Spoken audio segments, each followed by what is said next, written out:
Sí, listo. Ahí estamos. Bien, en la clase de hoy vamos a revisar el tema de estimación de parámetros dentro del documento, bueno, dentro del libro que tenemos pues en el curso. Esto lo van a encontrar en el capítulo 7. Existen algunas secciones que de pronto ustedes se pueden preguntar por qué no las revisamos, como el caso del capítulo 6 y el capítulo 5, ¿sí? Estos capítulos corresponden o son tratados en otros cursos. El capítulo 6 específicamente en la materia de muestreo y el capítulo 5 en estadística multivariante. Estos son temas que están fuera del alcance del curso de estadística y probabilidad básica. ¿Ya? Entonces, por eso saltamos estos capítulos y ahora nos enfocamos en este capítulo 7. Bien, para realizar y entender la estimación de parámetros es necesario, en primera instancia, abordar unas nuevas definiciones. Y tenemos una sección 7.1, dichas definiciones. Entonces, nos dice aquí algo importante. Cuando se toma una muestra de una población, el objetivo es tener un indicio de los valores de los parámetros desconocidos de esta. Hace mención a la población. Dice, tal proceso se denomina estimación y a los parámetros calculados se los denomina estimadores. Entonces, dentro de esta sección hablan de parámetros. Entonces, pensemos que nosotros podemos disponer de una cierta población, la cual puede estar dado, por ejemplo, por los estudiantes de la Politécnica, ¿sí? Estudiantes de la EP. Y claro, sobre esta población puede existir el interés de realizar, ¿sí? O obtener información de ciertos parámetros, ¿sí? Por eso aquí nos dice, el objetivo es tener un indicio de los valores de los parámetros desconocidos. Por ejemplo, si yo les pregunto, ¿saben cuál es la estatura promedio de los estudiantes de la Politécnica? La estatura promedio de los estudiantes de la EPN. De pronto alguien sabe cuál es esa estatura promedio. Pues seguramente no, ¿verdad? Es muy difícil tener esa estadística. Posiblemente durante todos estos años ninguna de las autoridades se haya preocupado en generar esa estadística como tal. Tal vez puede no ser incluso de interés ¿sí? Para las autoridades tener este parámetro. Pero claro, si de alguna manera nosotros quisiéramos tener esta información, ¿sí? Conocer la estatura promedio, en primera instancia nos tocaría indagar la estatura de cada uno de los estudiantes que forman parte de esta población. Eso implicaría destinar una gran cantidad de tiempo, ¿sí? E incluso a veces recursos económicos y de pronto tenemos que pagarle a alguna persona para que se encargue de recolectar la información. En la Politécnica tendremos alrededor de 5.000 estudiantes. Eso implicaría que para calcular esta estatura promedio, que lo voy a poner como mu estatura, mu subestatura, ¿sí? Para estimar la media de la estatura en toda la población, tendría que recurrir a las mediciones de las estaturas de cada uno de los estudiantes, aproximadamente 5.000 estudiantes. Y claro, una vez que ya tenga toda la información, sumo estas estaturas y dividimos para 5.000. Y con ello tendríamos ya conocimiento del estimador deseado. Ahora, como les decía, esto puede conllevar a que se tenga que destinar mucho tiempo, muchos recursos económicos en levantar esta información. Por esa razón, en lugar de trabajar con la población, lo que se hace es trabajar simplemente con una muestra. ¿Ya? Entonces vamos a trabajar con una muestra. Obviamente esta muestra va a tener un tamaño inferior al de la población. Pensemos, no sé, alguien nos recomienda tomar una muestra de pronto de 50 estudiantes. ¿Sí? Y claro, resulta más económico y también los datos los podemos recopilar en menos tiempo si simplemente nos centramos en estos 50 estudiantes. Y una vez que tenemos la información de estos 50 estudiantes, claro, la pasamos a procesar. Si la sumamos las 50 estaturas y la vamos a dividir para 50. Y claro, ¿esto cómo lo marcamos? Como el X barra, ¿sí? El promedio muestral. Ahora, resulta que la media poblacional, ¿sí? Va a tener diferencias de esta media muestral. Nuestra media muestral no nos va a dar el dato preciso de la muestra población, de la media poblacional. ¿Por qué razón? Porque aquí estamos simplemente tomando una muestra, no estamos tomando todos los individuos. Ahora, a medida, claro, a medida que el tamaño de muestra se incremente, aquí lo voy a poner en términos de límite, a medida que n tienda a un mayor número, ¿qué debería suceder? Debería suceder que nuestro estimador, que es el X barra, tienda hacia la media poblacional. Es decir, cada vez que voy aumentando registros, se va afinando ese valor obtenido, ¿sí? Hasta el punto que va a llegar a converger al valor poblacional, ¿sí? Entonces ahí tenemos, en síntesis, lo que buscamos con la estimación de parámetros. Ahora, aquí, claro, siempre, digamos, el estadístico más fácil de aproximar suele ser la media, pero así como podemos estar preocupados por la estatura promedio, podríamos estar preocupados por la variación en estatura. Pues en lugar de interesarnos el promedio, nos interesaría la desviación o la varianza. ¿Estamos? Por ejemplo, ¿a qué, en qué instituciones o en qué empresas podrían estar preocupadas de la volatilidad o la variabilidad en las mediciones que se pueda tener a partir de variables aleatorias? Por ejemplo, los bancos, ¿sí? Puede existir mucha volatilidad respecto a los depósitos que realizan las personas, ¿sí? De pronto, en un cierto mes hay personas que realizan depósitos muy pequeños en los mismos días o en las mismas semanas de personas que realizan depósitos muy grandes. Eso puede tener mucha volatilidad. Entonces, a las instituciones de pronto les puede interesar tener una estimación de esa volatilidad para saber más o menos cuánto dinero puede ingresar en un día, en una semana o de pronto en un mes, ¿sí? En la institución. Y de acuerdo a ello también planifican cuánto dinero pueden prestar luego por medio de los créditos, ¿sí? A los diferentes usuarios. Entonces, eso nos habla esta primera parte en el libro. Y claro, aquí ya introduce la definición de estimador y nos dice, un estimador es una medida estadística que permite conocer o tener una idea del valor de un parámetro desconocido. Es decir, el estimador permite obtener una estimación. Esa estimación, ¿sí? Nos permite tener una idea del valor que toma el parámetro desconocido. ¿Ya? Entonces, el estimador, voy a ir anotando, un estimador, como dice acá, es una medida estadística. Es una medida estadística en sí. El estimador viene a ser una fórmula o una expresión analítica que voy a emplear para obtener una estimación. Entonces, por ejemplo, volviendo al caso anterior, vamos ahora a considerar a 10, somos 10 estudiantes. Tengo aquí en la muestra, digo, ahora vamos a tener a 10 estudiantes. Nos vamos a marcar a esos estudiantes, les vamos a asignar un número, ¿ya?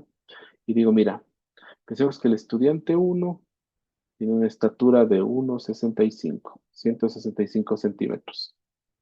El estudiante 2 Vamos a poner de 173 centímetros.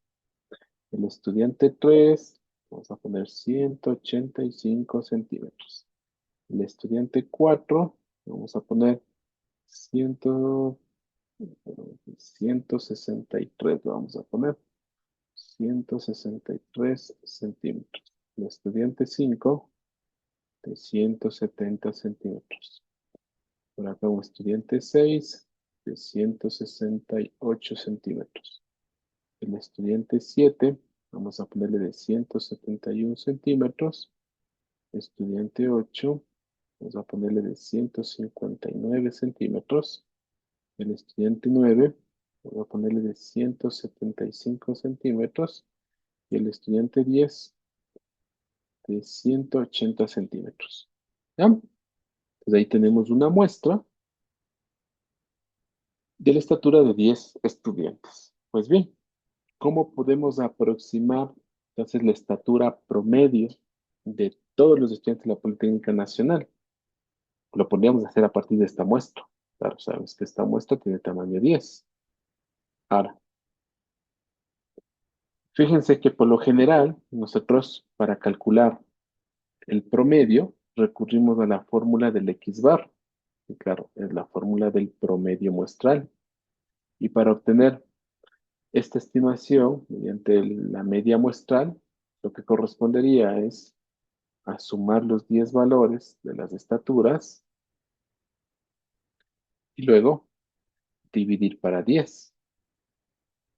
¿Sí? Entonces, veamos esto cuánto da. A ver, regálame un segundito. Vamos a esto rápido. Voy a ponerle por acá. Esto para ayudarme aquí.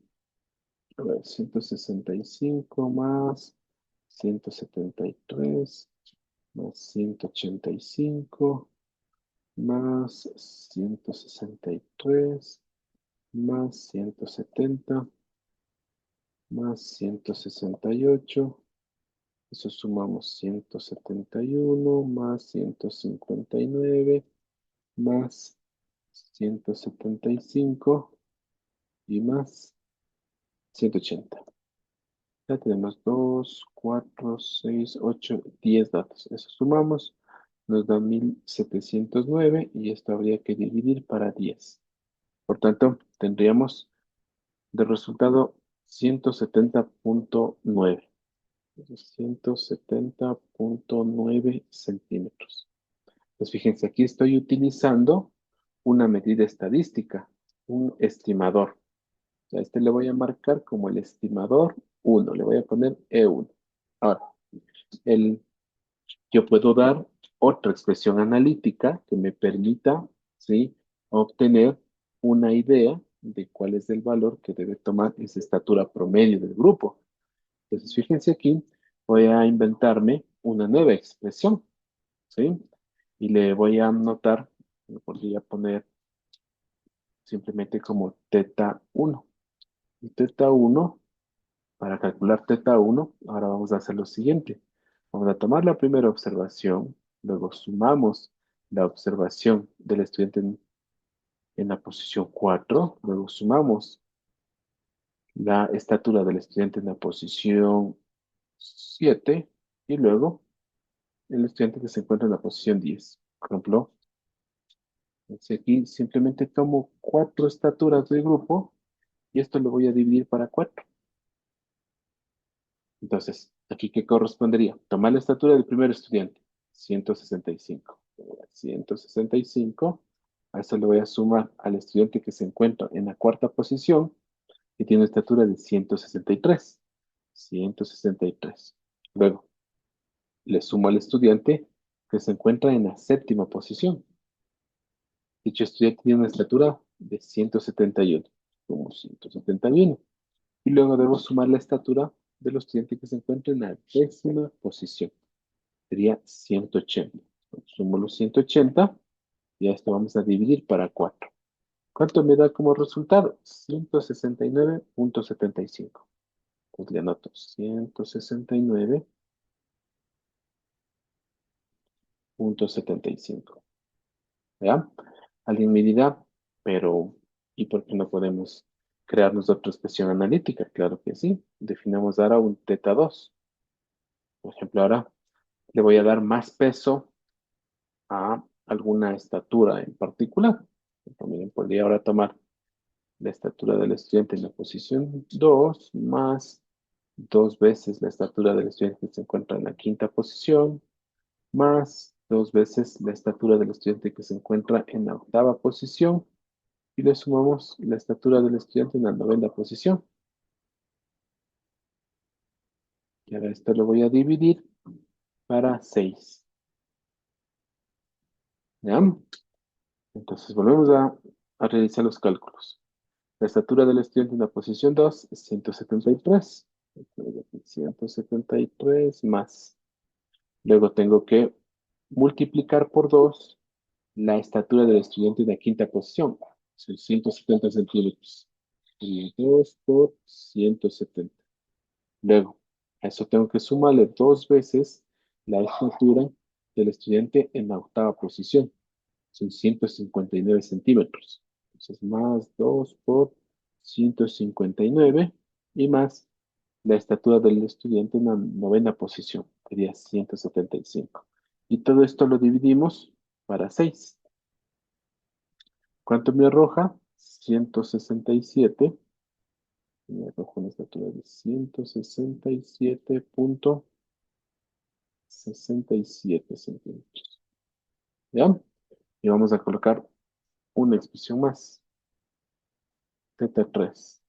Y lo que vamos a hacer es tomar la estatura del primer estudiante, sumamos dos veces la estatura del cuarto estudiante, luego restar la estatura del sexto estudiante, y a eso le podría sumar tres veces la estatura del décimo estudiante. ¿Ya? Y ahora todo esto le voy a dividir para, por ejemplo, podría dividir para 6. ¿Sí? Voy a volverle a dividir para 6. Y a ver cuánto nos da. Tendríamos la estatura del primer estudiante, 165. 175 más dos veces la estatura del quinto estudiante, 170. A eso le restamos, ¿verdad? Le restamos la estatura del sexto estudiante, 168 centímetros. Aquí le restamos 168. Y luego le voy a sumar tres veces la estatura del último estudiante. Entonces, tres veces por 180. Y todo esto le voy a dividir para 6. ¿Cuánto me da? 146. 146,17. ¿Ya? Fíjense, he utilizado cuatro expresiones analíticas de momento, las cuales hacen uso de la información de la muestra y me dan una información, una idea de cuál podría ser esa estatura promedio de toda la población. Y claro, cuando empezamos a revisar los resultados que arroja cada una de estas expresiones, nos encontramos con una en particular cuya información sí nos generaría incertidumbre, ¿sí? Que va a ser la última expresión. Es que claro, fíjense que la última expresión me está arrojando como estatura promedio un valor de 146 centímetros. Y uno diría, eso está alejado de la realidad. Porque claro, en la Politécnica no es que abundan los estudiantes con baja estatura, ¿ya? Entonces uno diría, parecería que esa expresión analítica, o ya haciendo uso del término en sí, parecería que ese último estimador tiene algún tipo de problema al momento de generarme la información del parámetro de interés, ¿sí? Claro, si revisamos los primeros tres parámetros, el primero nos arrojó un valor de 170,9, el segundo de 169,75 y el tercero de 167,67. Uno allí no encuentra mayores diferencias. Claro, si de pronto yo les pediría a ustedes que elijan uno de los tres estimadores, ¿sí? ¿Con cuál se quedarían? ¿Cuál creen que podría ser el mejor estimador de los tres primeros, porque los tres generan información que está bastante cercana a la realidad. Bueno, sí, debería estar la estatura por ahí, alrededor de unos 70 posiblemente, ¿ya? Pero fíjense que los tres estimadores generan valores muy cercanos entre sí. ¿Con cuál de ellos se quedarían? Claro, para hacer una elección se requiere verificar el cumplimiento de ciertas propiedades.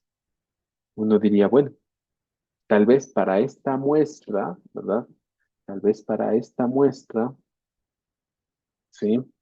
Tuve resultados bastante cercanos, pero ¿qué tal si me genero una muestra distinta? ¿Será que en una muestra distinta estas expresiones analíticas también me arrojan resultados cercanos? ¿O será que ya para otras muestras los resultados tienden a alejarse unos de otros? ¿Sí? Entonces, para ello, para decidir justamente con cuál parámetro quedarnos, se hace necesaria la verificación de ciertas propiedades.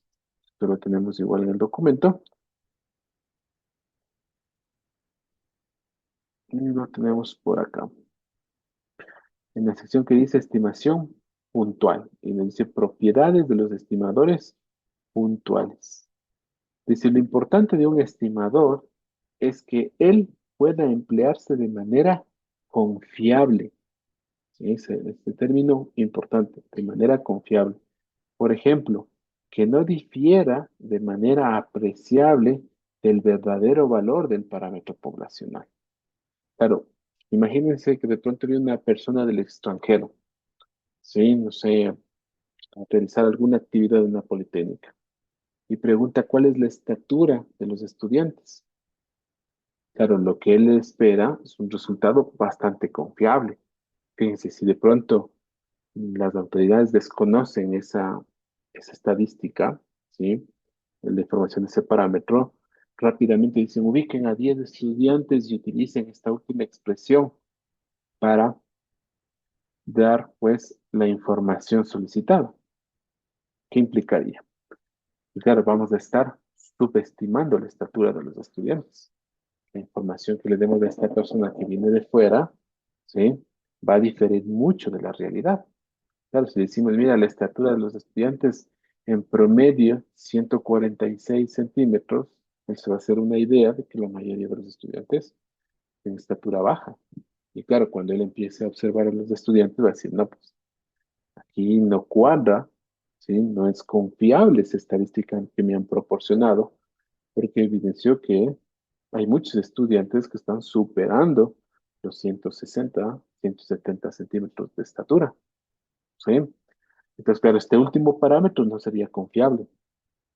Digamos, los primeros tres, podríamos decir, bueno, parecería que son confiables porque nos están arrojando resultados bastante cercanos a la realidad, ¿ya? Pero volvamos al documento.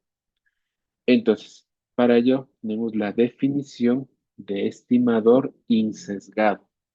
Y nos dice, mira, un estimador, y aquí ingresa también una anotación adicional, a los estimadores, a estas fórmulas o a estas expresiones analíticas, la vamos a poner esta notación del techito, ¿sí? Para diferenciarlas de otras expresiones analíticas que podemos tener, pues, dentro de los cálculos, ¿no? Si no, no, esa expresión o esa fórmula corresponde a un estimador. Por eso le ponemos el techito. Y si mira, un estimador es insesgado, ¿sí? Para estimar al parámetro desconocido si la esperanza matemática de ese estimador resulta que es igual al parámetro buscado. ¿Ya? Entonces, como ustedes ya podrán aquí imaginarse, va a ser necesario sobre las expresiones analíticas que se propongan, calcular siempre la esperanza matemática y verificar si esa esperanza matemática es o no igual al parámetro que estamos intentando estimar. Si es igual, pues tendríamos un estimador insesgado. Si es distinto, entonces tendríamos lo que aquí indica un estimador sesgado, ¿sí? Un estimador con sesgo. Ese sesgo puede estar hacia la derecha o hacia la izquierda. Eso implicaría que esa expresión analítica está sobreestimando o puede estar subestimando la verdadera medida, ¿sí?, del parámetro. ¿Vamos? Bien, entonces para volver acá, nosotros podemos aquí asumir lo siguiente. Entonces, mira, de pronto por algún estudio previo que se ha realizado, ¿sí?, nosotros sabemos que la estatura, la esperanza matemática de la estatura de los estudiantes de la Politécnica es igual a mu, ¿ya? A mu. Claro, bajo esta hipótesis, nosotros podríamos saber, conocer si los estimadores que hemos propuesto son o no son insesgados. Para ello, fíjense lo que haríamos. A ver, voy a verificar si el primer estimador es o no es insesgado. Para ello, entonces calcularía la esperanza matemática del X bar. Para calcular esta esperanza matemática, empleamos su expresión, en este caso dada por 1/10, que multiplica el sumatorio desde i igual a 1 hasta 10 de la suma de los x sub i. Aplicamos las propiedades de la esperanza, tenemos una constante, la cual puede colocarse por fuera de la esperanza sin ninguna afectación, y lo otro, la esperanza de la suma es igual a la suma de esperanzas. Entonces aquí lo que tendríamos sería un décimo que multiplica el sumatorio desde i igual a 1 hasta 10 de la esperanza de los x sub i. ¿Ya? Y aquí ingresa la hipótesis que hemos colocado hace un momento. Pero mira, esto va a ser igual a 1/10 que multiplica el sumatorio desde i igual a 1 hasta 10 de la esperanza de los x sub i. ¿Pero a qué es igual esa esperanza? Pues es igual a mu. Es lo que hemos supuesto. Digo, aquí lo que estoy es sumando un término constante. ¿Cuántas veces? 10 veces. Pues esto va a ser igual a un décimo que multiplica al resultado del sumatorio que está dado por 10 veces mu.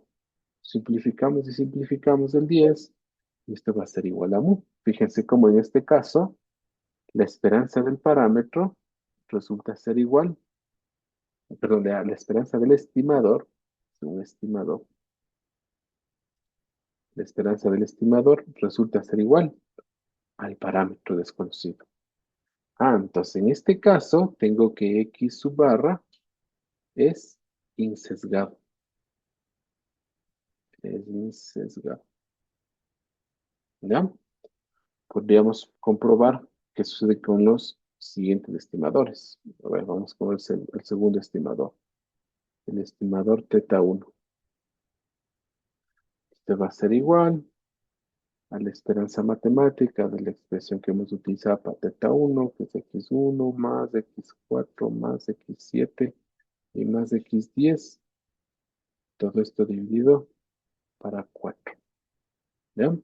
Esto va a ser equivalente a un cuarto que multiplica la esperanza matemática del x sub 1 más la esperanza matemática del x sub 4 más la esperanza matemática del x sub 7 y más la esperanza matemática del x sub 10.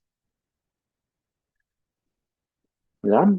¿Qué sabemos de la esperanza matemática del x sub 1? Esto es igual a mu del x sub 4, es igual a mu del x sub 7, también es mu, y del x sub 10 también es mu. De manera que al sumarlos, voy a obtener 4 veces mu. Lo simplificamos y esto al final nos da también un resultado igual a mu. ¿Eso qué implica? Fijen que como la esperanza de nuestro estimador es igual al parámetro desconocido, ¿sí?, pues teta 1 también es insesgado. Tengo un estimador insesgado. ¿Ah? ¿Qué va a suceder con el x2? Con el x2, perdón, con el teta 2. Con el teta 2 tendríamos lo siguiente. la esperanza matemática de x2 más 2 veces x5 más 2 veces x8 más x9, todo esto sobre 6. Pero haciendo uso de las propiedades de la esperanza matemática, esto va a ser igual a un sexto que multiplica. Y tendríamos la esperanza de x2, eso es mu. Luego, más 2 veces la esperanza de x5, eso va a ser más 2 veces mu. Luego, más 2 veces la esperanza de x8, la esperanza de x8 es mu. Entonces tendríamos nuevamente más 2 veces mu. Y la esperanza de x9 va a ser mu. Al sumar, tengo un sexto que multiplica 6 veces mu. Fíjense, este también cumple con ser un estimador insesgado. Claro, de momento los tres primeros estimadores son insesgados. Vamos a ver qué sucede con el último. El último de los estimadores, el teta 3. En este caso tendremos la esperanza matemática de x1 más 2 veces x4 menos x6 y más 3 veces x10. Todo esto dividido para 6. Nuevamente haciendo uso de las propiedades de la esperanza matemática, nos quedaría un sexto que multiplica a la esperanza de x1, que es mu. A eso le sumamos 2 veces la esperanza de x4, que también es mu. Entonces, 2 veces mu. Luego menos la esperanza de x6, pero esa esperanza también es mu. Y a eso tenemos que sumarle 3 veces la esperanza de x10. La esperanza de x10 es mu. Vamos, 3 veces mu.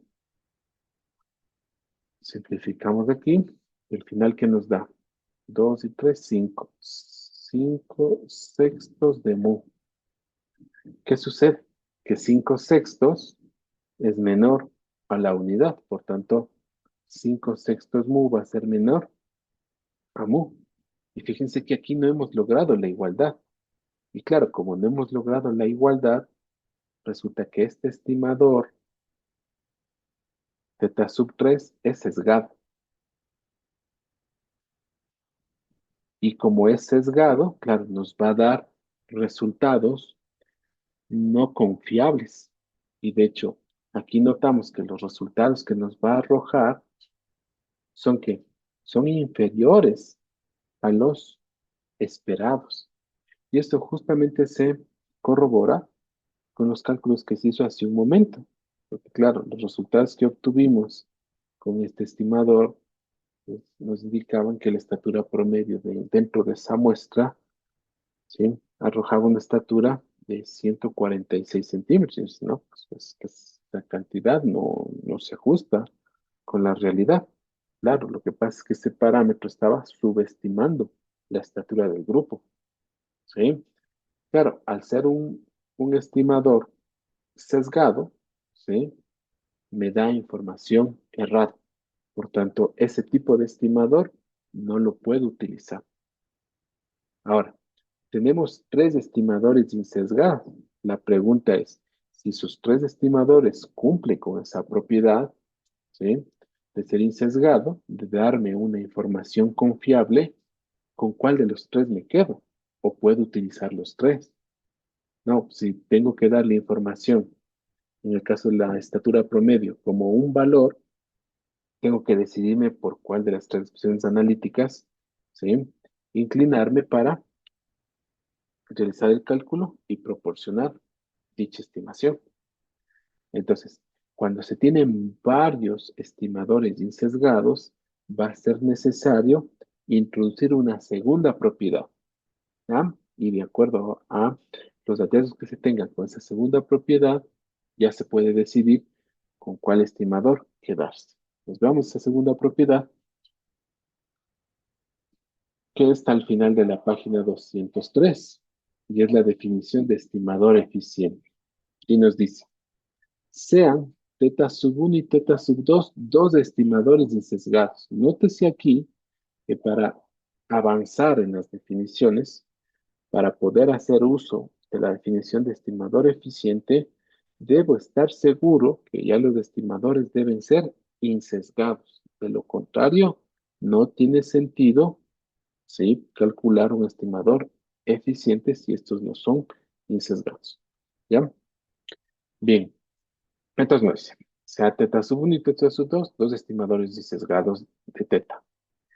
Teta sub 2 se dice que es más eficiente que teta sub 1 si la varianza de teta sub 2 es menor a la varianza de teta sub 1. ¿Ya? Entonces, fíjense aquí, ya requerimos ahora calcular la varianza de estos estimadores. Entonces, para ello, claro, volvemos acá.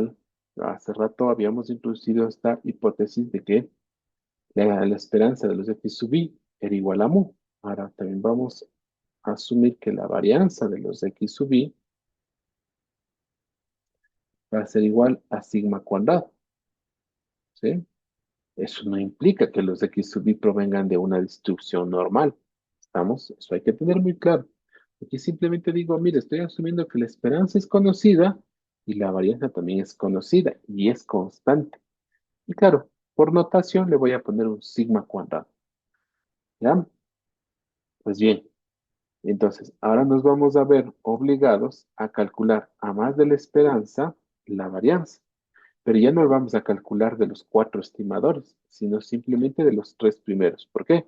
Porque esos estimadores son insesgados. El cuarto estimador, al ser un estimador sesgado, ¿sí?, ya no puede, ya no tiene sentido más que nada, calcular la varianza de dicho estimador. Vamos.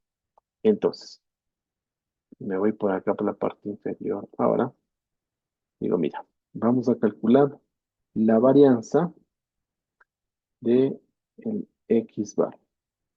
Para calcular esta varianza, tenemos, esto va a ser igual a la varianza de 1 entre 10 que multiplica el sumatorio desde igual a 1 hasta 10 de los X sub i. Claro, por propiedades de la varianza, esta constante podemos colocar por fuera siempre y cuando se le eleve al cuadrado. Entonces nos quedaría 1 entre 100, ¿sí? O lo que sería un décimo al cuadrado. Exactamente igual, ¿no? Y luego tendríamos la varianza de la suma. Pero como las observaciones se asume que son independientes, yo puedo intercambiar el orden entre la varianza y el sumatorio. Pues aquí me quedaría el sumatorio desde igual a 1 hasta 10 de la varianza de los X sub i. Es decir, 1 entre 100 que multiplica el sumatorio desde igual a 1 hasta 10 de qué. ¿Cuál es la varianza de los X sub i? Pues hemos asumido hace un momento que era igual a sigma al cuadrado. Bien, por tanto, tendríamos nuevamente un sumatorio de un término constante. ¿Cuántas veces estamos sumando ese término constante? 10 veces. Entonces nos va a quedar 1 entre 100 que multiplica a 10 veces el sigma cuadrado. Ahora, si realizamos ahí la simplificación, al final nos va a quedar sigma al cuadrado sobre 10. Esa es la varianza que tenemos del X bar. Veamos qué sucede con la varianza ahora del teta 1. Vamos a poner los gorritos, los techitos, porque esto incluso en el propio libro nos indican que hay que ponerlo para diferenciar de otras expresiones analíticas. Y vamos a ver, la varianza del teta 1 estaría dado por la varianza de el X sub 1 más el X sub 4 más el X sub 7 más el X sub 10. Y todo esto dividido para 4. Nuevamente haciendo uso de las propiedades de la varianza, esto me quedaría como un 16avo que multiplica a la varianza del X sub 1 más la varianza del X sub 4 más, a ver aquí, X sub 4, se le puse 4, ¿no? La varianza del X sub 4 más la varianza del x sub 7 y más la varianza del x sub 10. ¿Ya? Pues bien, ¿qué sabemos de las varianzas de estas variables aleatorias? Pues la varianza del x sub 1 es sigma cuadrado, del x sub 4 sigma cuadrado, el x sub 7 también sigma al cuadrado y el x sub 10 sigma al cuadrado. De manera que si sumo todo esto, ¿qué me va a dar? Me va a dar 4 veces sigma al cuadrado sobre 16. Eh, Llevamos a cabo la simplificación. Nos daría sigma al cuadrado sobre 4. ¿Ya? Fíjense que ya podría entonces comparar las varianzas. ¿Qué sucede con las varianzas? ¿Cuál de las dos varianzas es más pequeña? Sí, mira, aquí tengo la varianza del x barra y también tengo la varianza del teta sub 1. De momento, simplemente viendo estas dos expresiones, ¿cuál de las dos varianzas es más pequeña? Segundo, El segundo, el sigma al cuadrado sobre 4 es más pequeño que el sigma al cuadrado sobre 10. primero. El No, bro. primero, claro, el primero va a ser más pequeño porque estoy dividiendo, fíjense, la misma cantidad, que es el sigma al cuadrado, lo estoy dividiendo por un número mayor.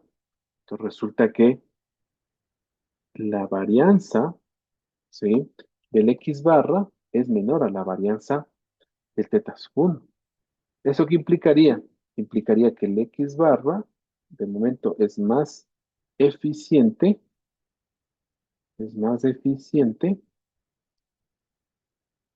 que el teta 1 techo, ¿ya? Es decir, si tuviese que decidir por cuál de los dos quedarme, de momento me estaría quedando con el x barra, porque es más eficiente, genera menos varianza.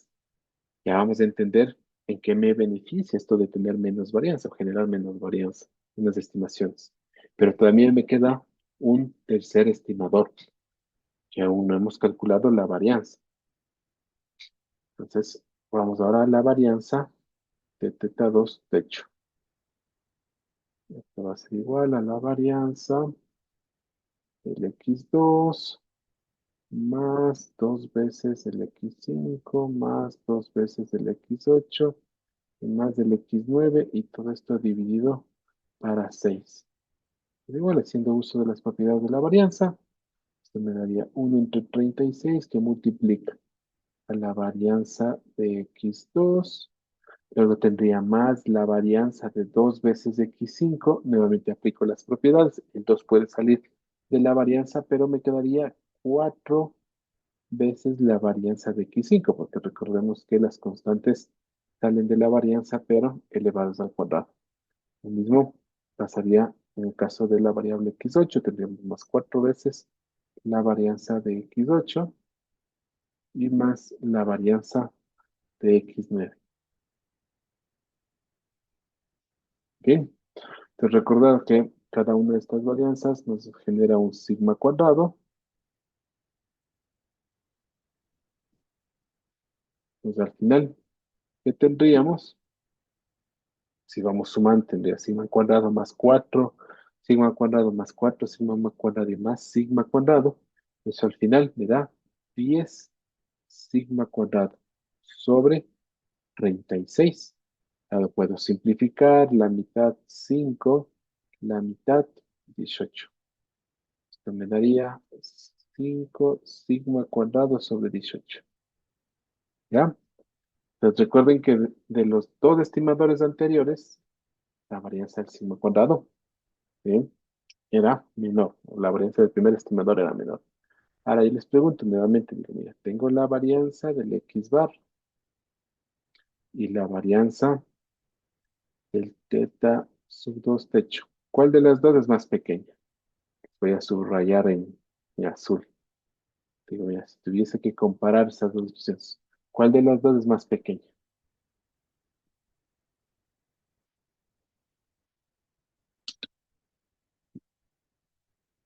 ¿Qué me dice?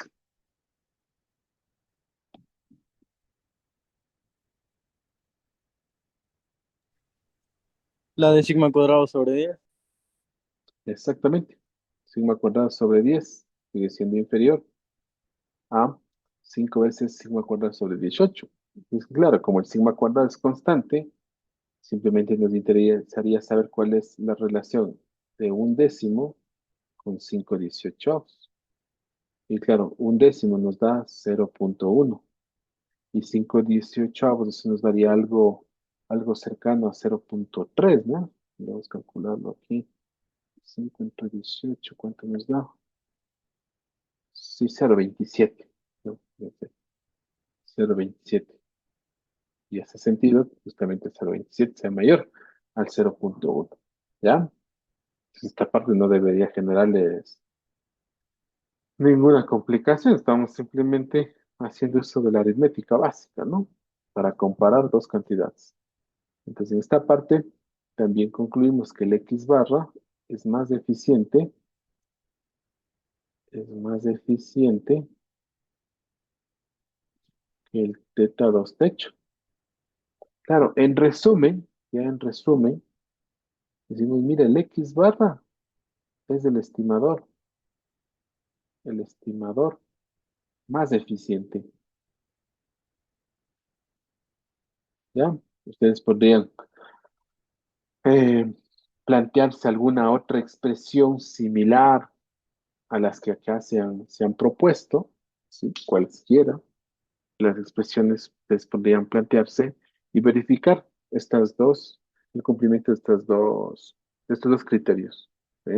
Si el estimador es insesgado, y luego en caso de ser insesgado, verificar si es o no eficiente. ¿Sí?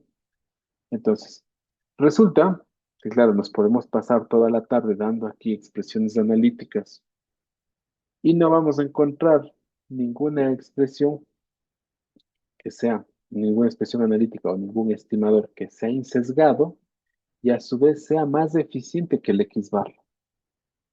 ¿Sí? Pues el X barra es el estimador más eficiente cuando se trata de estimar el parámetro de la media en una población. ¿Ya? Vamos, de ahí que claro, cuando a veces en las diferentes asignaturas nos piden calcular o hacer una estimación del promedio, y sin ningún temor, siempre lo que hacemos es recolectar los datos, sumarlos y dividir por la cantidad de datos. Siempre utilizamos la media muestral, porque resulta que la media muestral es el estimador más eficiente de la media poblacional. Esa es la razón. ¿Sí? Cualquier otra expresión que ustedes planteen, ¿sí? Va a tener o más varianza o no va a ser insesgado. Y para entender esta parte, ¿sí? Se suele utilizar el siguiente esquema. Seguramente para todos será familiar este juego de los dardos, ¿sí? En el cual tenemos una especie de disco, en el cual se marcan diferentes zonas, ¿sí? Y lo que se busca siempre, pues, es darle al centro, ¿verdad? Dar al centro. Tenemos un segundito aquí. Voy a copiar esto. Esquema por acá. Control C, Control V. ¿Ya? Fíjense qué podría pasar con los estimadores. Si estos, aquí entendamos los estimadores sesgados e insesgados. Pero ¿qué podría pues, suceder pensemos con un participante? Un participante de pronto lanza sus dados, por acá, por acá, por acá. Pensemos que tiene la opción de lanzar 6 dados. ¿Sí? Un segundo participante lanza sus dardos.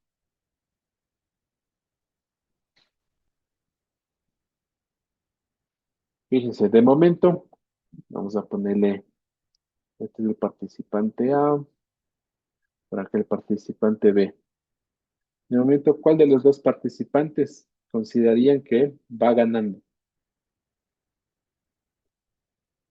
El B. B. El Ponte B. B, ¿verdad? Porque está más cercano, ¿no es cierto? Sus datos están más cercanos al objetivo, del centro.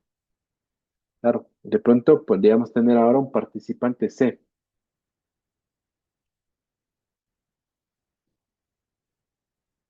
Recuerden, son seis dardos, ¿no? Ahí tengo el participante C.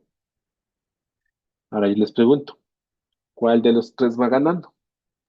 El B porque todos los aciertos están como que más cercanos. Claro.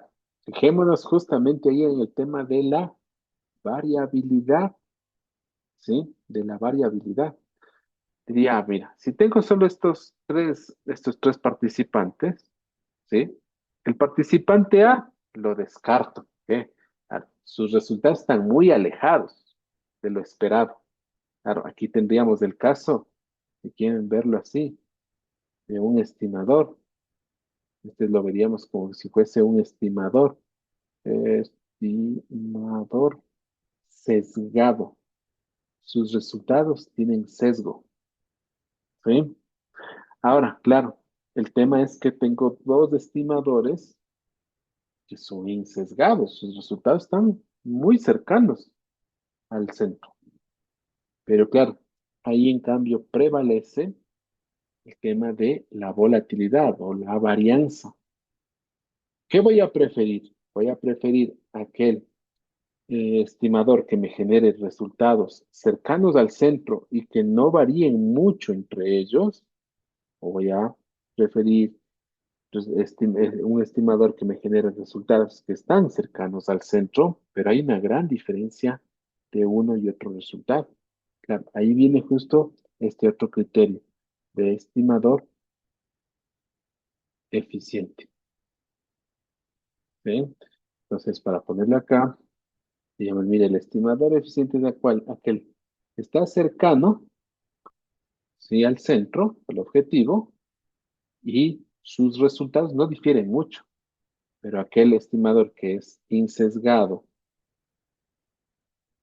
pero sus resultados difieren mucho, ese no es eficiente. Y aquí tendríamos el caso de un estimador eficiente, y claro, aquí tenemos en color verde, estimador es no eficiente. ¿Sí? ¿Queda claro estos dos conceptos? ¿Hay alguna pregunta hasta ahí? ¿Alguien todavía no tiene claro? Aunque hacemos referencia entonces con un estimador sesgado o insesgado, un estimador eficiente o no eficiente. No sé si está claro. Ya, muy bien,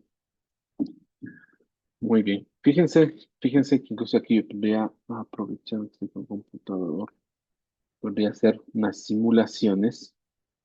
Por ejemplo, hagamos una simulación así rápida para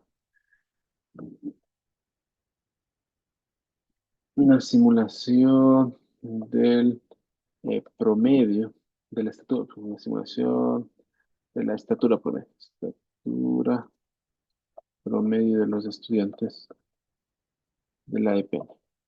¿Ya? Vamos a asumir que sigue una distribución normal.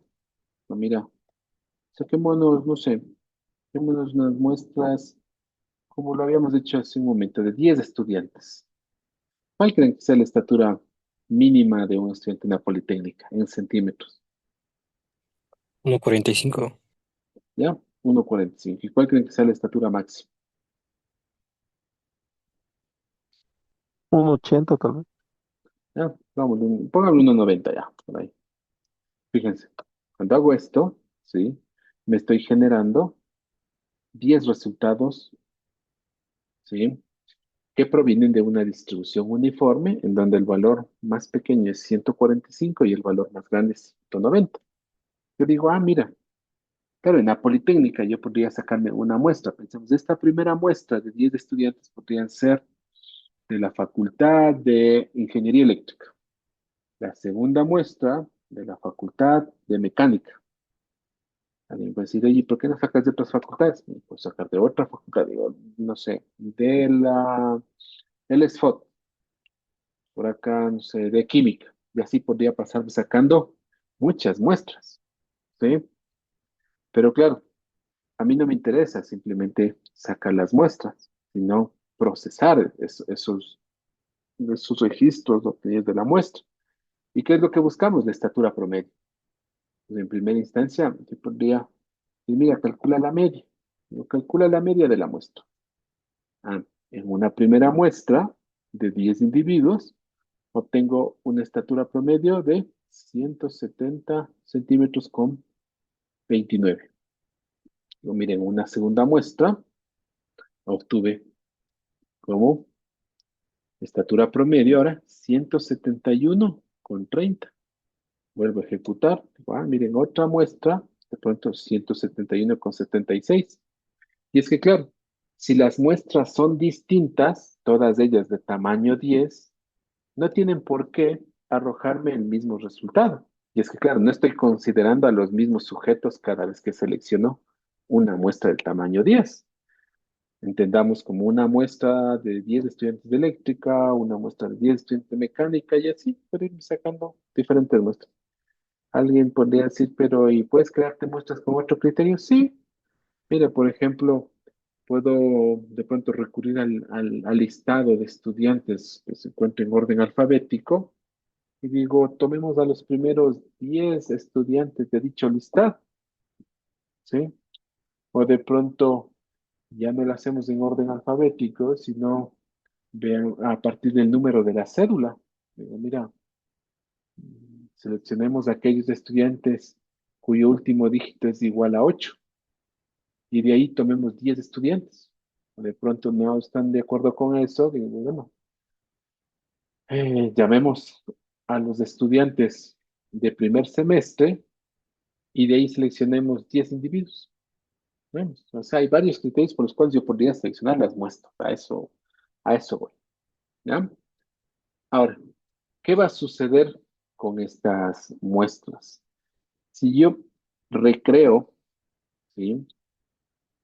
Este escenario de crearme muchas muestras, todas de tamaño 10, pensemos, me voy a crear 1000 muestras. 1000 muestras de tamaño 10.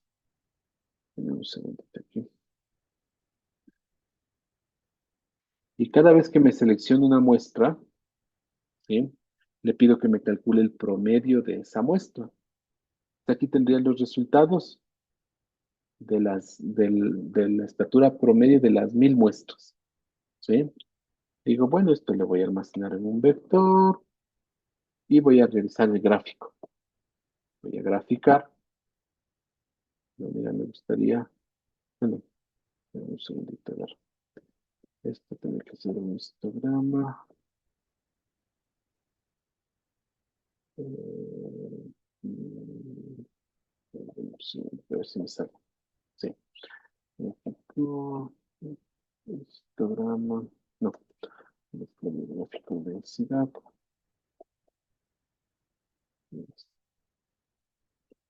A ver, a ver, a ver, a ver. ¿Por qué no se arregla? Así está.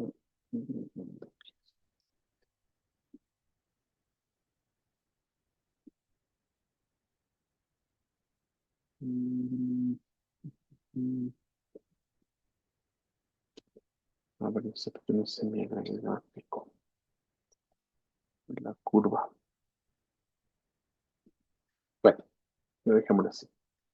Fíjense qué sucede, que si voy replicando, ¿sí? Replico, si me genero 1000 muestras, cada una de tamaño 10, y sobre ello calculo la estatura promedio, ¿sí? Y luego esos resultados los gráficos, ¿qué sucede? Que tengo este histograma. Y este histograma, fíjense que se va a asemejar a qué? A una distribución normal. Y es que, claro, en el fondo, nótese que lo que estamos haciendo, ¿sí? Es tomar variables aleatorias que provienen de cualquier distribución, no nos interesa saber cuál es la distribución, Las observaciones son independientes, ¿sí? Están idénticamente distribuidas. Sabemos que todas vienen de una misma distribución, aunque no sabemos cuál es, todas provienen de esa distribución. Y lo que estamos haciendo es sumando o promediando dichas observaciones. Pues ahí entra el teorema límite central. Resulta que esa suma o ese promedio sigue una distribución normal.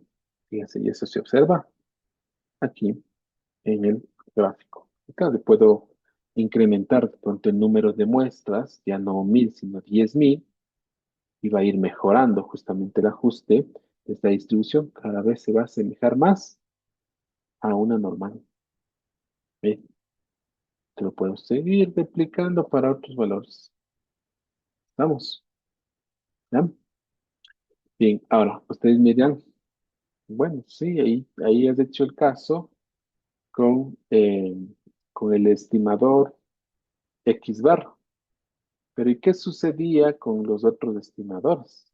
¿Por qué los otros estimadores, y por qué en el caso de los otros estimadores eh, los rechazamos? Pues bien, implementemos los otros estimadores de una vez. Esto le voy a poner, así rapidísimo. Aquí me voy a ver, vamos a hacer lo mismo acá. Le voy a poner ahora res 1. Simplemente vamos a modificar vamos a modificar aquí una cuestioncita. Le decimos, mira, necesito que del vector que estás generando de tamaño 10 tomes la posición 1, 4, 7 y 10. 1, 4, 7 y 10. En esta partecita lo que estoy haciendo ahora es, si bien se generan los 10, los 10 valores correspondientes a la muestra de tamaño 10, solo me va a presentar 4 de ellos. ¿Por qué? Porque en nuestro estimador solo considera la estatura del primer estudiante, del cuarto estudiante, del séptimo y del décimo, ¿sí? Y pues, ¿qué vamos a hacer? Igual, vamos a sumar y dividir. Por tanto, calculamos nuevamente la media, ¿sí? Para esos 4 valores. Vamos, listo. ¿Qué sucede aquí? Es que si gráfico, esto también me va a dar una distribución normal. Ahora, claro, si observamos respecto al gráfico anterior, parecería que las colas tienden a incrementarse, ¿no? Iba de 150 a 190. El anterior, como que estaba desde 155 más o menos hasta 185. Parecería que las colas tienden como a incrementarse. Pues bien, eso ya lo vemos luego con otro gráfico. Y bueno, implementemos de una vez el tercer estimador. El tercer estimador consideraba la posición 2, dos veces la posición 5, dos veces la posición 8 y la posición 9. Entonces sería la posición 2, 5, 5, 8, 8, 9. 8, 8, 9. Pues mira, no, este lo voy a llamar res 2. ¿Y qué pasa con el res 2? ¿Qué pasa con el res 2? Miren, parecería también que sus colas son más pesadas. Pues bien, todo esto lo voy a poner dentro de una tabla para simplemente realizar el gráfico. Y quiero que se convenzan ustedes justamente de lo que está sucediendo con los estimadores. Entonces, a ver, regálame un segundo. Eh, ¿Cómo le pondremos esto? Podemos hacer lo siguiente. A ver, pues, tenemos un dato cuantitativo. Pongámosle el valor. El valor le ponemos 3 y le vamos a poner el estimador. Estimador. Le voy a poner estimador A, B y C, ¿ya? Ustedes saben que es uno, el A va a ser el X barra, ¿sí? Ya, fíjense lo que estoy haciendo, simplemente los resultados, los 10.000 resultados, le estoy añadiendo una columna con el nombre del estimador, nada más que eso, ¿ya? Vamos a hacer para los otros casos. Voy a poner B. Esto para facilitar el gráfico, nada más. 1, 2, 1, 2, la tabla era 3. Ya, y nos generamos una tabla final. Vamos a llamar, no sé, resta, me va a meter.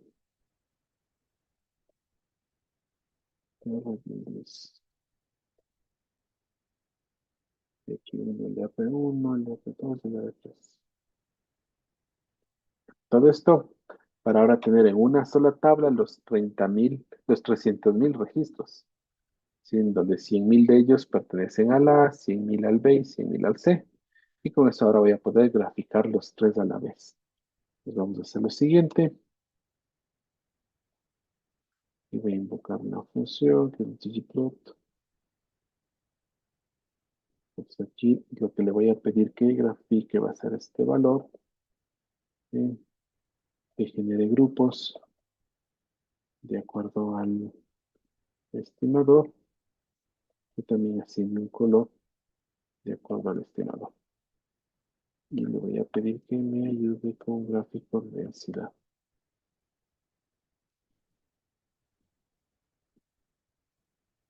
Bien, fíjense allí lo que tenemos. Ah, me está faltando el estimador, el último. No, tengo un segundo. Aquí están los tres estimadores bien sesgados. ¿Sí? Entonces, el que se encuentra en color rojo, es el estimador A, corresponde al X bar. Claro, ¿qué podemos notar? Podemos notar, ¿sí? Que su distribución se encuentra con un mayor apuntamiento. ¿Sí?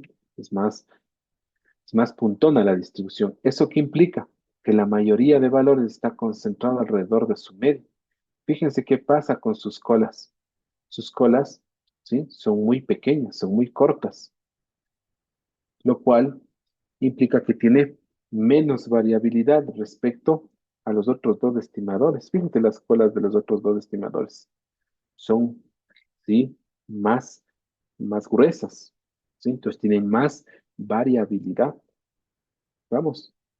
Ahora, pues ahí tenemos claro de cómo el estimador, en un caso, los resultados que arroja ese estimador van a estar alrededor de la media y no va a haber mucha diferencia entre uno y otro resultado. A diferencia de los otros dos, del B y el C, que sus resultados, si bien van a estar alrededor de la media, pero va a tener, ¿sí? Una mayor varianza, una mayor volatilidad. Van a encontrarse más alejados, ya sea a la izquierda o a la derecha, de lo que tenemos con el estimador X bar. Y aquí únicamente para ver el efecto que tiene el estimador sesgado, voy a considerar el último caso, que es el de acá. Voy a ver esto de aquí. Bueno,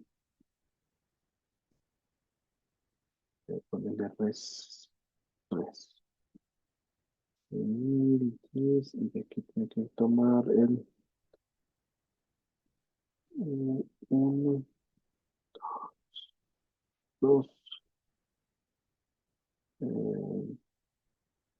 el 6, debe tomar aquí el 6, y 3 veces 10, 10, 10, 10. Porque aquí ya me tocaría realizar la operación. A ver, un segundo, pero voy a omitirle el uno. Sí, voy a omitir el uno y el 6 porque al final, si veíamos acá en el cálculo, el mu con el menos mu se simplificaba. ¿Sí? Pero voy a simplificar para no tener que generar una función más compleja, sino la más sencilla. Listo. Ahí tendríamos entonces. Solo le voy a pedir que sume y esa suma la va a dividir para 6. ¿Ya? Pues volvemos a ejecutar. Tum, tum, tum, tum. Esto y aquí me faltaría un R4. Le ponemos el D. Listo. Le ponemos el R4. ¿Listo? Y se fue.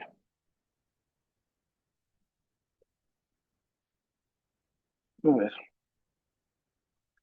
No sé, la alza como centro. Déjeme ver qué está faltando por aquí.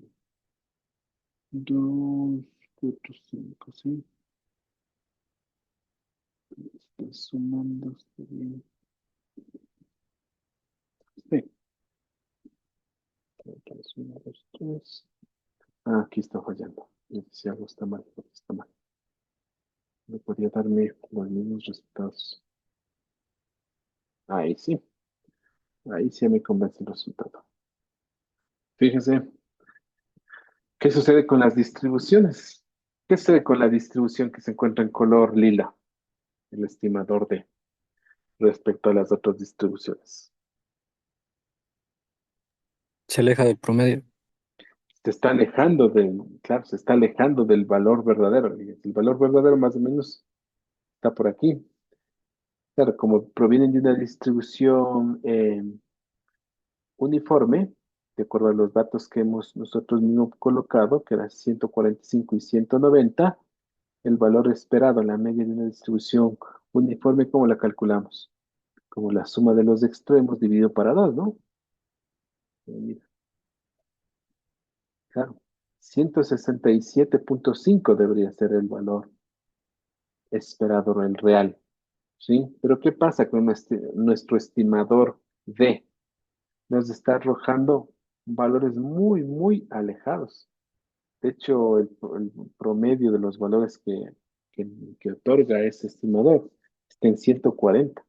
Está subestimando, ¿sí? Lo que el resto de expresiones analíticas o el resto de fórmulas me arrojan como estimación. ¿Vemos?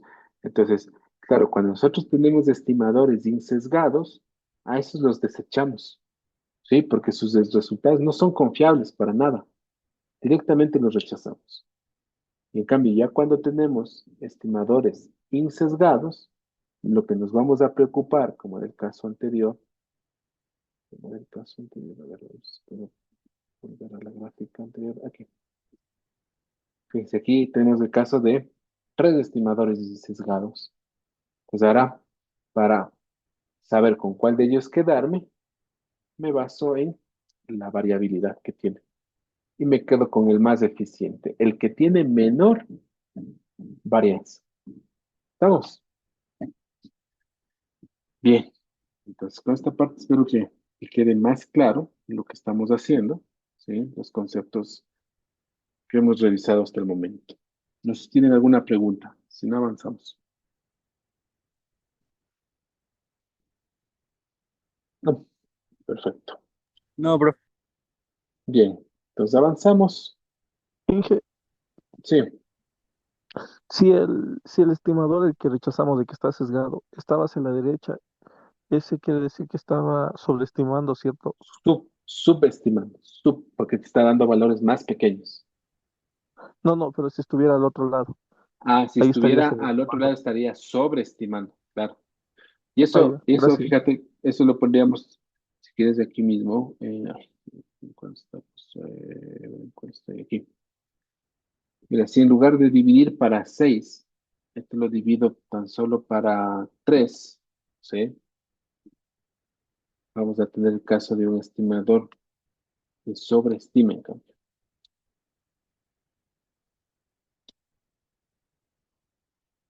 Mira, ahí tendría, este sería el caso de un estimador que está sobreestimando. Claro, lo que he hecho en la expresión es en lugar de aquí dividir para 6, ahora estoy dividiendo para 3. Claro, si reemplazamos aquí ya no tendría 1/36, tendría un noveno. Y sabemos que acá el resultado que arroja es 10 sigma cuadrado. Y ya nos quedaría 10 sigma cuadrado sobre 9.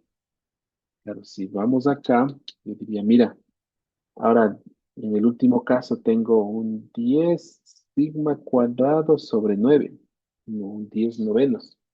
Pero el 10 novenos resulta que es mayor a la unidad. O sea, este resulta ser mayor al sigma cuadrado.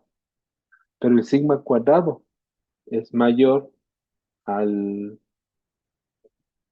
¿cuánto teníamos? Al sigma cuadrado sobre 4, al sigma cuadrado, perdón, sobre 4, y también es mayor al sigma cuadrado sobre 10.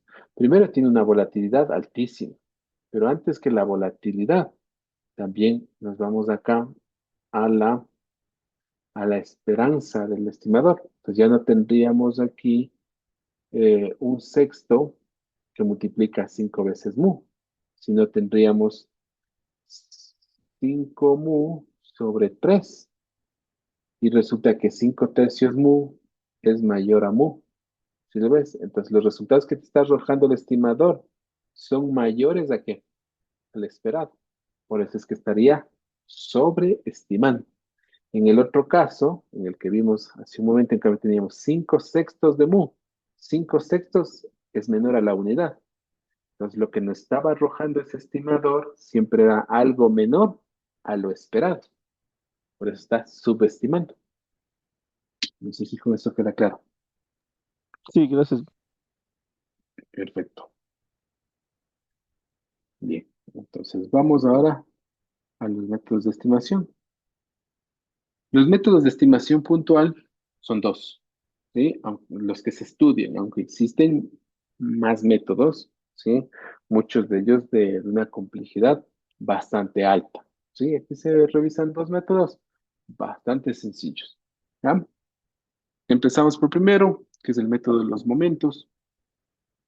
Y aquí nos dice que es un método general de estimación, ya sea de uno o de más parámetros. Y es que, claro, recordemos que, por ejemplo, existen distribuciones que dependen de un solo parámetro y hay otras distribuciones que dependen de dos parámetros, ¿sí? Para hacerles de acuerdo nada más, por ejemplo, te digo, mira, hablemos de las distribuciones.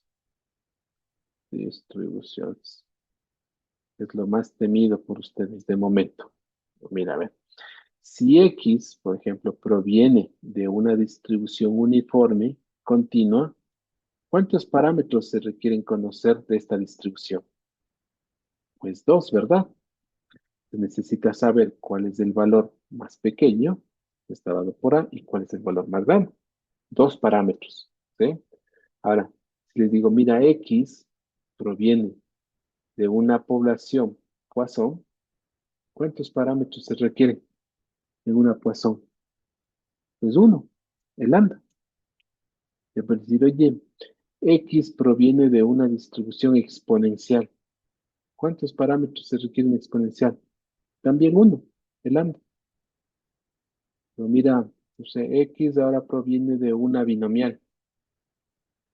¿Cuántos parámetros se requieren una binomial para establecer la distribución? No, Dos, ¿no?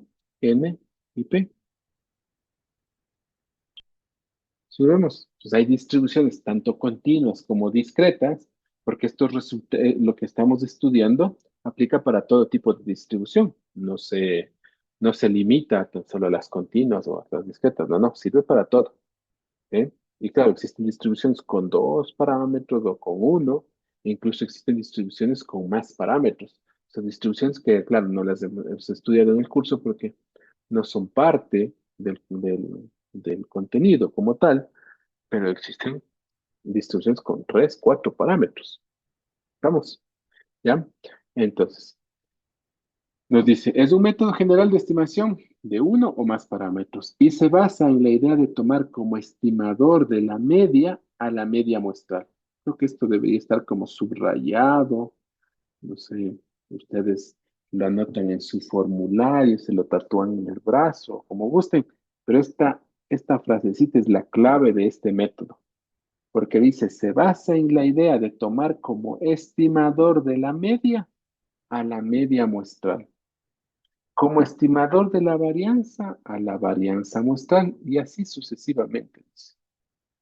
En general, si denotamos como mu sub k a la esperanza matemática de la variable x elevada a la késima potencia, nos dice, denominado a esto, a esta expresión, la denominamos el késimo momento, ¿sí? Claro, ya sabemos que si k es igual a 1, Aquí tendríamos simplemente la esperanza de X. Si K es igual a 2, tendríamos el segundo momento de X, lo que ya hemos calculado en varias clases para luego proceder al cálculo de la varianza. Bien, ahí hemos calculado el segundo momento. De pronto se hace necesario calcular el tercero, el cuarto, el quinto momento. Simplemente se va a ir elevando la potencia de la variable. Nada más que eso. ¿Ya? Y dice, el késimo momento, este es el késimo momento teórico. Fíjense que para obtener el momento teórico siempre recurro al cálculo de la esperanza matemática sobre la variable x. ¿Ya? Y el késimo momento muestral, en cambio de la variable, lo voy a denotar como mu sub k techo. Digo, el késimo momento muestral lo noto como mu sub k techo. ¿Y cómo lo obtengo? Lo obtengo simplemente sumando todas las n variables, elevándoles a la potencia k y dividiendo para n. ¿Ya?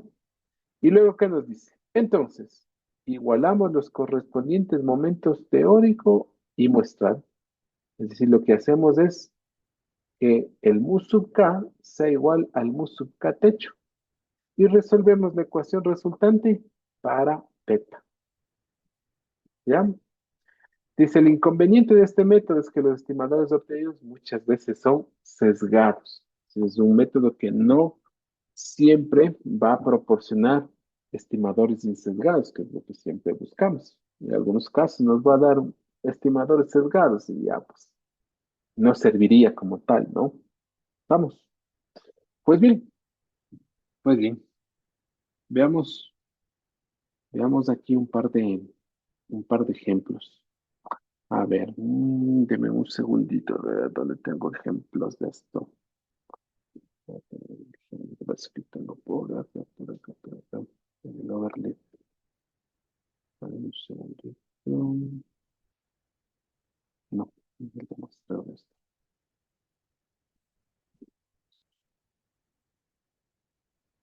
Aquí lo tengo. Fíjate. Sí,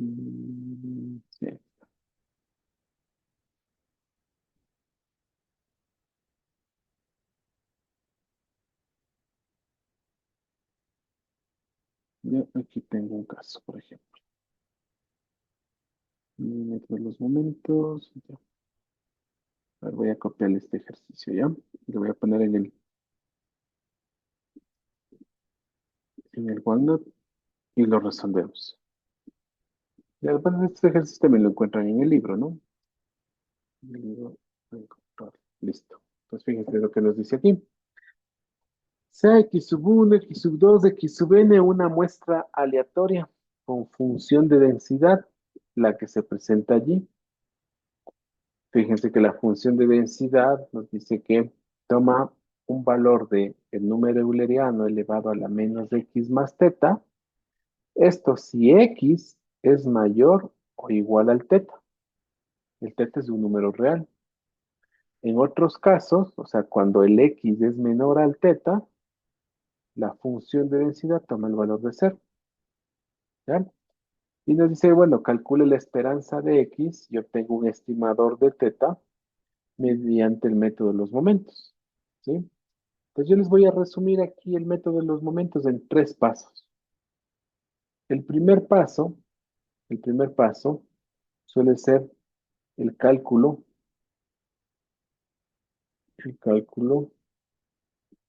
del momento teórico. Es decir, yo necesito calcular la esperanza matemática de mi variable aleatoria. Esto recuerden que lo denominamos mu sub k. Bueno, mu sub 1 sería. En este caso estamos utilizando el primer momento, mu sub 1. ¿Ya? El paso 2 va a ser el cálculo del momento muestral. ¿Ya? En cambio, este mu sub 1 techo. Y este aquí va a ser igual a 1 entre n el sumatorio desde igual a 1 hasta n de los x sub i. ¿Ya? Y el paso 3 va a ser igualar mu sub k, bueno, mu sub 1 ya, pero no sería mu sub k, sino mu sub 1 con mu sub 1 techo y despejar el parámetro desconocido. ¿Ya? En esos tres pasos se resume este método. Entonces, fíjense que aquí, en mi ejercicio, ¿cuál es el parámetro desconocido? Teta. Yo no sé cuál es el valor de teta, ¿sí? De hecho, por eso en el literal A me dice obtengo un estimador de teta, ¿sí? No sabemos cuál es ese valor de teta. Estamos, claro, para estimar ese valor de teta, nosotros estamos recurriendo a qué? A una muestra de esa población. Y nosotros tenemos ya observaciones de esa población. Pues esas observaciones nos van a servir para tener una idea de cuál es el valor de teta. ¿Estamos? Bien. Entonces, lo primero, recuerden, cálculo del momento teórico. Necesito calcular el momento teórico. Necesito el mu sub 1. Esto igual a la esperanza matemática de nuestra variable aleatoria x. Resulta que aquí yo tengo una función de densidad. ¿Por qué? Porque mi variable aleatoria es de tipo continuo. Porque esto es válido para todos los x mayores o iguales a teta. Para todos. Fíjense. Para todos. No solo para unos pocos. Variable continua. ¿Sí? Incluso aquí si ponemos una gráfica, decimos es una recta real, pues miren, en algún punto de la recta se encuentra teta. ¿Qué pasa? Que si x toma valores mayores o iguales a teta, aquí hay una expresión analítica. ¿No es cierto? En cambio, si toma valores menores de teta, aquí toma el valor de cero. ¿Sí? Ahora, ¿cómo calculamos la esperanza matemática de una variable aleatoria? Como la integral sobre todo el dominio, ¿verdad? Pero obviamente como para aquellos valores desde menos de infinito hasta teta, esta, esta función de densidad no aporta nada, no suma nada, ¿sí? No tendría sentido llevar a cabo la integral entre menos de infinito y teta. ¿A dónde voy a ir sumando probabilidad? Va a ser simplemente desde teta hasta más de infinito, ¿sí? ¿De qué? De mi variable x que multiplica la función de densidad. Y esto integramos respecto a x. Es decir, nos queda la integral desde teta hasta más de infinito de x que multiplica la exponencial de menos x más teta diferencial de x. Tengo que calcular esta esperanza matemática. Como ustedes son pero unos expertos en las integrales, nos quedaría teta más infinito, aquí x por e a la menos x. Voy aquí a expresarlo de esta manera, fíjense, como el exponencial de menos x por el exponencial de teta, ¿sí? Por propiedad de producto, ¿sí? Con números con igual base. Y claro, el exponencial de teta no hace nada allí, se puede colocar por fuera, tendría el exponencial de teta que multiplica al integral entre teta y más infinito de x a la menos x diferencial de x. ¿Ya? ¿Y qué hacemos de allí? Para integrar, podríamos recurrir a la integración por partes, ¿no? Tomamos esto como diferencial de v, acá tomamos como u, por tanto, el diferencial de u va a ser igual al diferencial de x y por otro lado, v va a ser igual a ¿qué? A menos e a la menos x, ¿no? ¿Estamos de acuerdo con eso?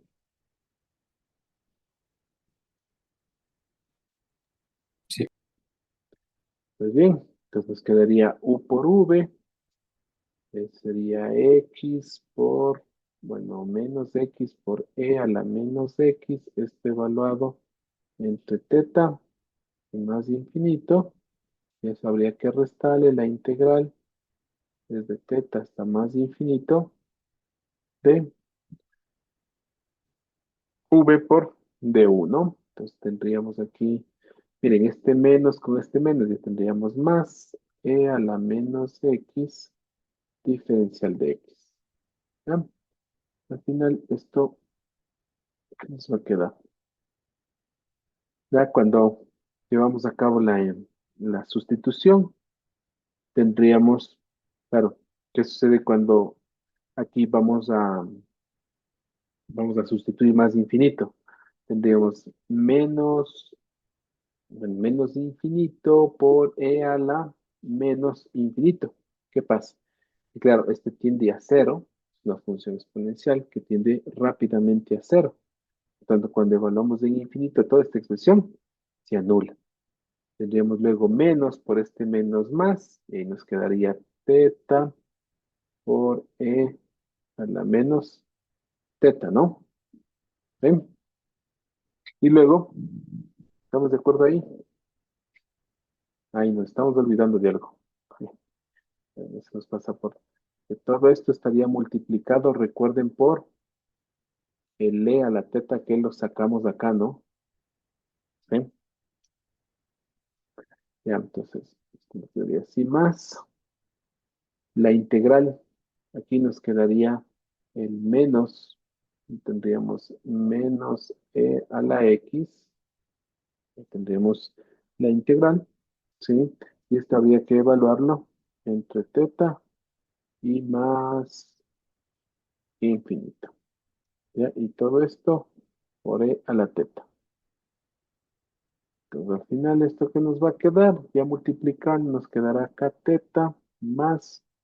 Y aquí, cuando evaluamos en más infinito, nuevamente este tiende rápidamente a cero, por tanto tendremos menos, y aquí nos quedará pues el teta, ¿no? Entonces nos quedará más e a la menos teta por e a la teta, les va a quedar más uno. ¿Sí? Eso de ahí debería quedarnos, teta más uno. Pues bien, ahí ya tenemos calculado, fíjense, la esperanza matemática de x. Ya está el primer paso, que en el caso que sea una variable continua, podría ser como el más difícil. Y ahora vamos con el momento muestral. El momento muestral, que sería el segundo paso, ¿no? Pues en el momento muestral, en cambio, calculo el mu sub 1 techo. ¿Y eso a qué va a ser igual? A 1 sobre n, que multiplica el sumatorio desde igual a 1 hasta n de los de x sub i. Este es el más fácil, aquí no hay que hacer ningún cálculo. Y ahora vamos al tercer paso, ¿sí? Igualamos los momentos. Igualamos los momentos. Entonces, lo que buscamos es que el mu sub 1 sea igual al mu sub 1 techo. Por tanto, el teta más 1 debería ser igual a 1 sobre n, que multiplica el sumatorio desde igual a 1 hasta n de los x sub i. ¿Ya? ¿Y ahora qué hacemos? ¿Qué decía? Igualamos perdón, le igualamos los momentos y despejamos el parámetro. Desde aquí despejamos. ¿Y qué nos va a quedar? Que teta va a ser igual a 1 entre n del sumatorio de igual a 1 hasta n de los x sub i. ¿Sí? Todo esto restado, 1. Y claro, a esta última expresión le ponemos el techito. ¿Por qué? Porque este sería nuestro estimador. ¿Y ya? Es decir, ya hemos encontrado, fíjense, por este método hemos encontrado una expresión analítica a partir de la cual podemos sustituir las observaciones de la muestra tiene n observaciones, y con esas observaciones nosotros podemos tener una idea de cuál es ese parámetro que interviene, ¿sí? En la distribución. Vamos. Claro, en el ejercicio no nos dan valores. Déjenme ver si hay otro ejercicio en prueba, si solía tomar con valores. A ver, déjenme ver qué ejercicio, ¿no? Aquí hay una prueba por aquí.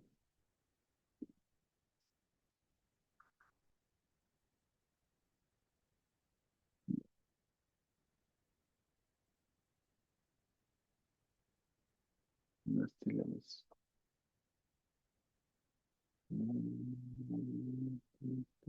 Tres trabajos. Son cuestionarios. Un segundito para ver si de pronto encuentro otro ejercicio de este mismo método en el cual podamos. No, estos no, estos son resúmenes. Qué raro. Tenía más ejercicios. Siempre aquí tengo otro. Dice aquí tengo otro. Voy a hacer este. Sí, con este ejercicio podemos entender mejor. ¿Ya? Vamos ahí. Esa es la primera parte, porque la segunda hace referencia al segundo método que todavía no hemos visto.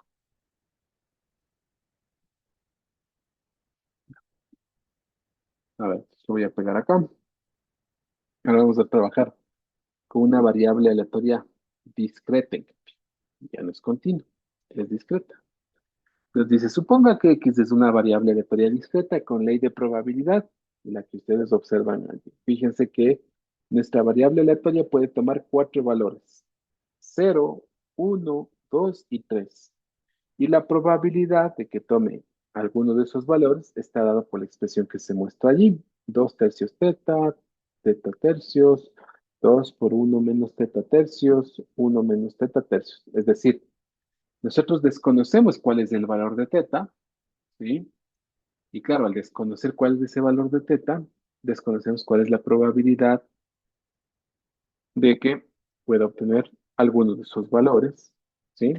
Puede tomar la variable aleatoria. Pero resulta que me presentan aquí una muestra, tengo una muestra de observaciones independientes. Claro, la idea es a partir de esta muestra determinar cuál es ese valor de teta, ¿sí? Entonces, me piden obtener el estimador de teta por el método de los momentos. ¿Ok? Entonces digo, bueno, vamos con la primera parte. Tengo que calcular el momento teórico, que es como el más difícil, ¿cierto? Digo, a ver, tengo que calcular el mu sub 1. El mu sub 1 es otra cosa que la esperanza matemática de mi variable x. Recuerden, aquí estoy trabajando con la variable x. ¿Ya? Pero mi variable aleatoria x es discreta. Por tanto, para el cálculo de su esperanza, ahora tengo que recurrir al sumatorio. Al sumatorio desde k igual a 0 hasta 3, ¿de qué? De k por la probabilidad de que x tome ese valor k. Claro, ¿esto a qué va a ser igual? Va a ser igual a 0, que multiplica a la probabilidad de que tome el valor de 0. Estaría dado por 2 teta tercios. Más, cuando k tome el valor de 1, tendríamos 1 que multiplica a teta tercios. Más, ¿qué valor ahora va a tomar? 2 que multiplica a 1 menos teta sobre 3.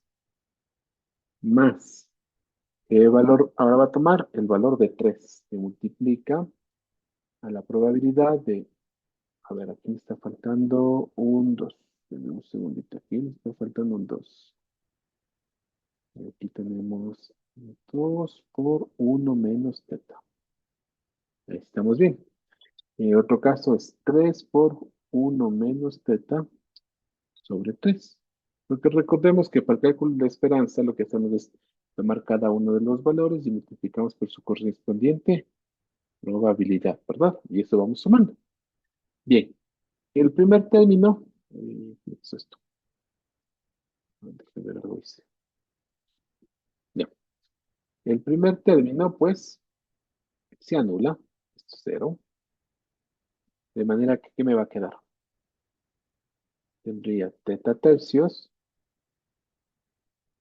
más, fíjense, 2 por 2 tendría 4. Tendría 4 menos 4 teta. Todo esto dividido para 3, ¿no? ¿Sí? Y luego tengo que sumar, ¿para qué va a quedar? 3 veces 1 menos teta, es decir, 3 menos 3 teta, todo esto dividido para 3.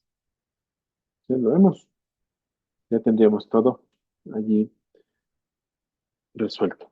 Como tenemos el mismo denominador, esto va a ser igual a 3. ¿Y qué nos va a quedar en el numerador? Pues vayamos sumando. Digo, tengo 4 aquí y 3. Eso me da 7. ¿Ya?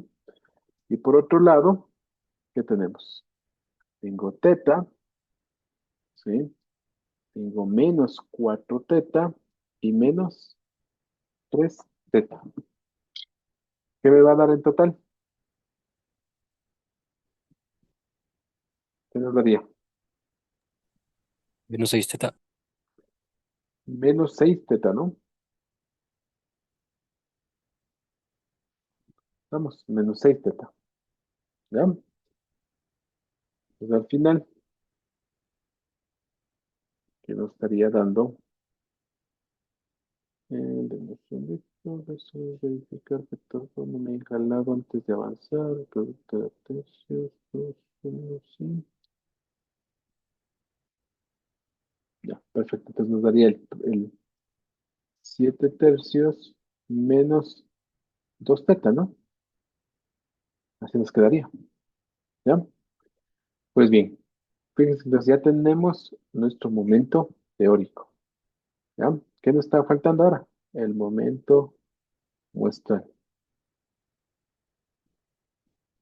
Que recuerden, aquí este es el más sencillo porque el mu sub 1 techo viene dado por 1 sobre n que multiplica el sumatorio desde igual a 1 hasta n de los x sub i. ¿Ya? Y ahora vamos a igualarnos. ¿Sí? Ahora se tiene lo siguiente, que este 7 tercios menos 2 teta debe ser igual a 1 sobre n multiplica el sumatorio desde igual a 1 hasta n de los x sub i. ¿Y ahora qué buscamos? Despejar teta. Para despejar teta, ¿qué nos quedaría? Nos quedaría lo siguiente, que teta va a ser igual a 7 tercios menos 1 sobre n que multiplica su sumatorio desde igual a 1 hasta n de los x sub i. Este le paso acá y este le paso acá. Y luego al 2 tendría que enviar a dividir. ¿Ya? Pues ahí tendría, fíjense, mi estimador. Pero en este ejercicio, a nosotros nos proporcionan una muestra. Nos dicen, dada la siguiente muestra. Pero esta muestra, ¿cuántas observaciones tiene? 2, 4, 6, 8, 10, 12 observaciones. Pues bien, entonces para nuestro caso, ¿sí? Para la muestra proporcionada,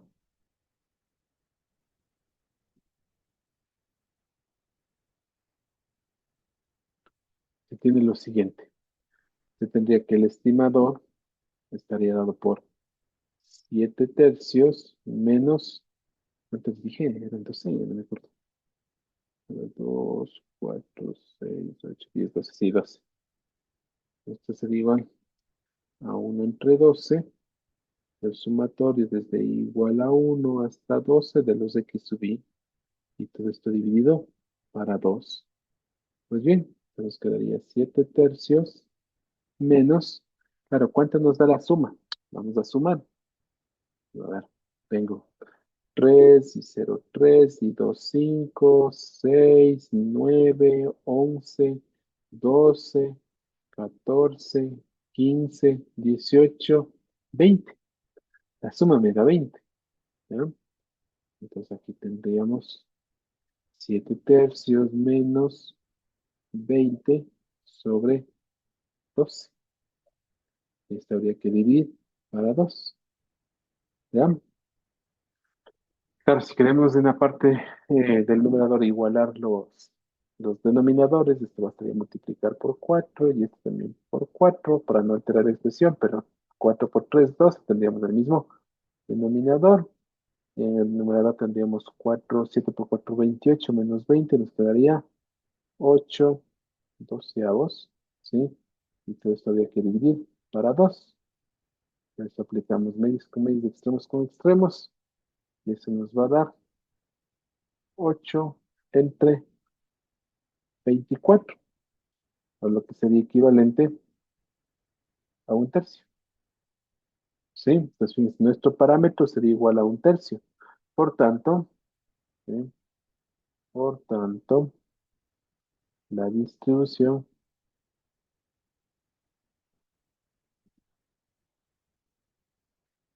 sería igual a lo siguiente. Y vamos a ver, cuando x toma el valor de 0, cuando x toma el valor de 1, el valor de 2 o el valor de 3.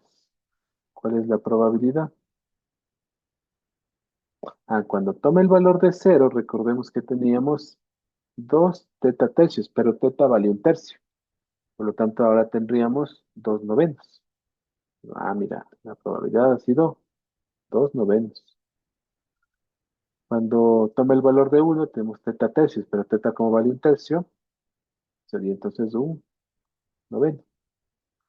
Cuando toma el valor de 2, tendríamos 1 menos un tercio, 2 tercios. Por 2, tendríamos 4 tercios. Dividido para 3, 4 novenos. Tenemos 4 novenos.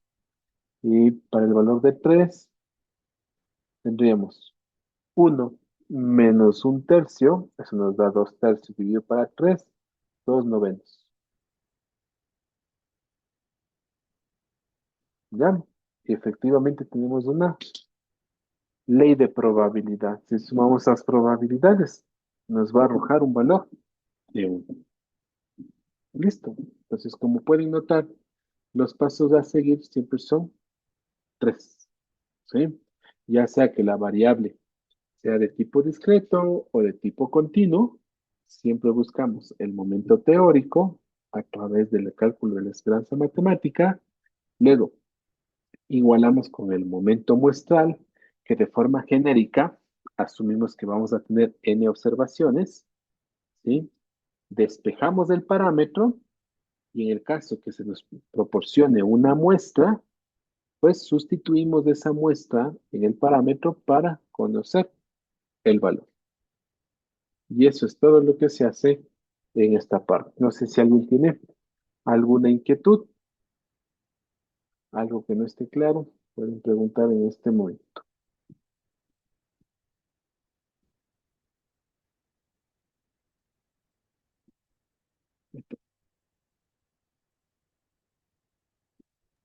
No, Inge. Claro, cuéntame. ¿Hay No, preguntas? no tengo duda. No. Ok. Listo, entonces chicos, si no hay preguntas, pues quedaríamos allí, ¿sí? Y ya la siguiente semana revisamos el último tema, que sería intervalos de confianza, ¿sí? Tenemos clases el martes y el jueves, pues justo coinciden con los días que tenemos que recuperar, ¿sí? Entonces, en la clase del martes no se lo pierdan, porque ahí veremos la estimación por intervalos. Es el último tema, ¿sí? Que pues se revise en el curso. Vamos.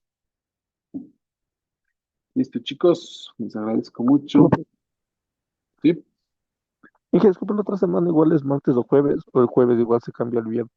No, martes y jueves. De lo que he visto, las clases irían martes y jueves. El mismo horario, ¿no? El mismo horario, ¿sí?